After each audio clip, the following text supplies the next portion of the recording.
let me get to Trump.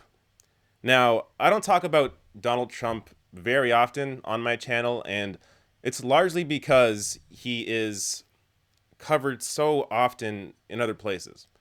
So whether it's, CNN, MSNBC, Fox News, though I wouldn't say Fox News is actually is actually very critical of him, but the Young Turks, most progressive shows, everybody covers Donald Trump, and I don't really have anything to add to the conversation. But this, I, what I love about Trump, I shouldn't say love. What I love to hate about Trump is just how blatant of a liar he is. So I have two clips to play here. The first is in his meeting with Putin,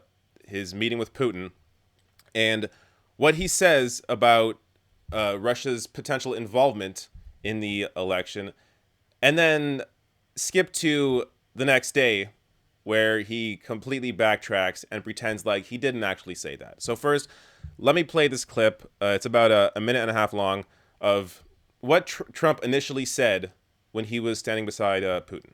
Would you now, with the whole world watching, tell President Putin, would you denounce what happened in 2016, and would you warn him to never do it again? So let me just say that we have two thoughts. You have groups that are wondering why the FBI never took the server. Why haven't they taken the server?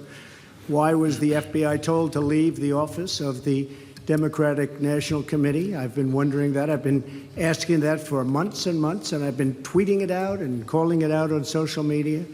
Where is the server? I want to know, where is the server, and what is the server saying? With that being said, all I can do is ask the question. My people came to me, Dan Coates came to me, and some others. They said they think it's Russia. I have President Putin.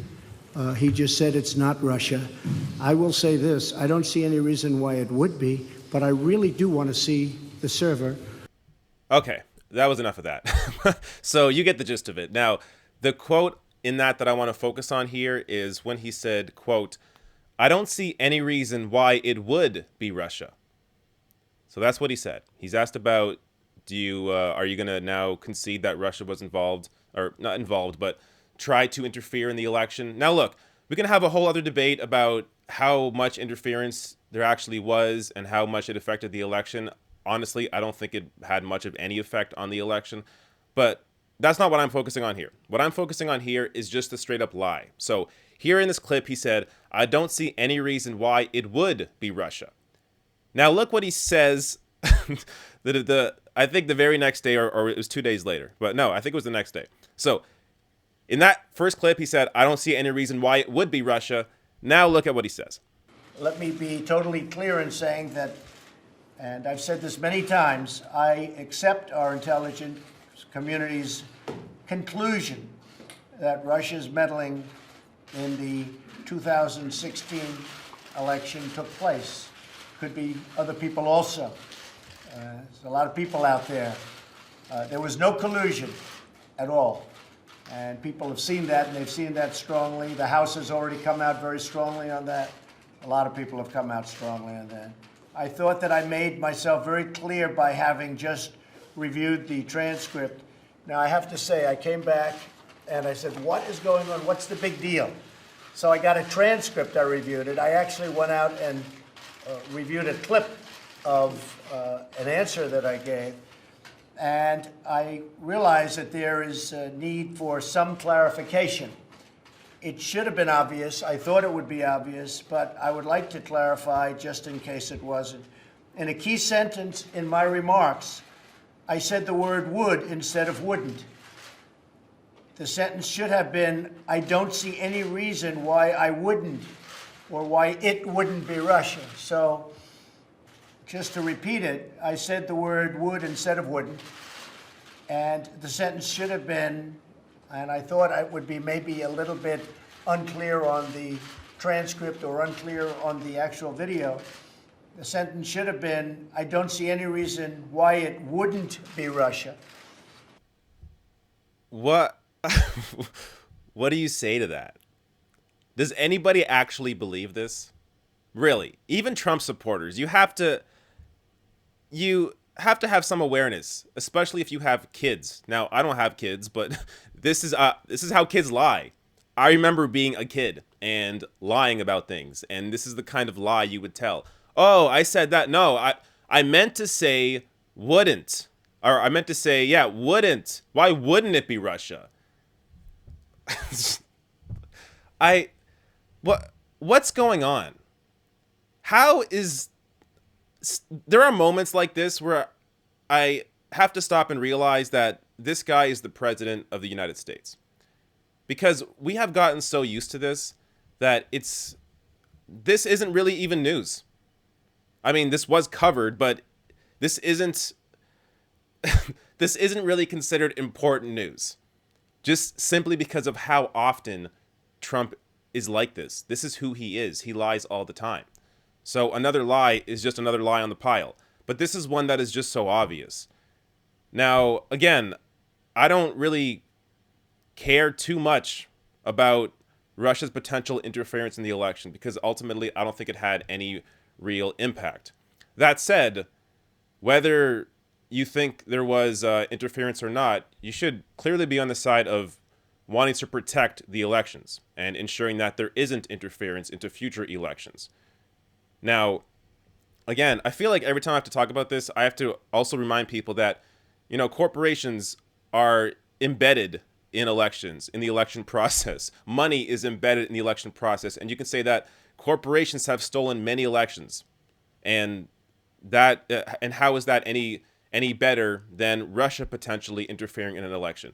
And I would agree with you. They're both terrible. But at the same time, you can't play this whataboutism game to infinity. You have to, at some point, focus on the task at hand. And yes, there are many things to focus on, but it's okay for people to focus on this Russia story. It's perfectly fine. Now, it's not my thing, but it is important. And it is important to find out what actually went on here and just how deep the corruption goes with Donald Trump. Oh, there's one thing I wanted to add, just because it was another part of that clip that was so funny. This is just in Trump's infinite stupidity. He says there was no collusion, there's no collusion, and they've said that very strongly. Many people have said that very strongly. What is this even? Who talks like this? They said that very strongly. Well, if they didn't say it very strongly, then I would have thought collusion, but Trump said that they've said it very strongly, so no collusion. It's mouth vomit. Or word vomit. There is nothing that he's actually saying here. But okay, guess what? I have a sponsor. I have my first sponsor, and it's not just some random person that emailed me and was like, "Hey, you want to sponsor my shit?" No, I have turned down other sponsors because I actually want to care about the product. In this case, I do care about the product. So let me bring up my notes here because can't expect me to memorize all this. But okay, if you go to betterhelp.com/TRN, which is the Rational National, so betterhelp.com/TRN. They are a affordable private online counseling, and this is super important. So a lot of you don't know this because I don't really talk about it, but I have a history of mental health problems, and I should be more specific. So I have a history of depression and anxiety. So I've had serious anxiety growing up. And if you saw the images, if you were here earlier for these pictures of me in high school, so during these years of me in high school, this is when I had when anxiety was at its worst. So I had severe social anxiety, and you could see the way I looked didn't really help that. Now, that's why. Now, unfortunately, you have to be 18 over to actually sign up for BetterHelp, but that's why this sort of system is so essential, because it's really hard to talk to people about your problems, about what you're going through. But to be able to do it online, you don't have to do it through video. You can do just voice or video chat if you want. And to be able to talk to trained therapists on this is just, it's so much easier than actually having to go to a counselor or go to a therapist and pay exorbitant amounts of money, even in Canada, for that sort of help. So which is what I did when I was younger. But this is affordable private online counseling. Check it out, betterhelp.com/TRN. If you need someone to talk to, if right now this Trump era is making you go crazy, or if you're in Ontario, this Doug Ford era is making you go crazy, it helps to talk to somebody and to really work through your problems. So check it out, betterhelp.com/TRN.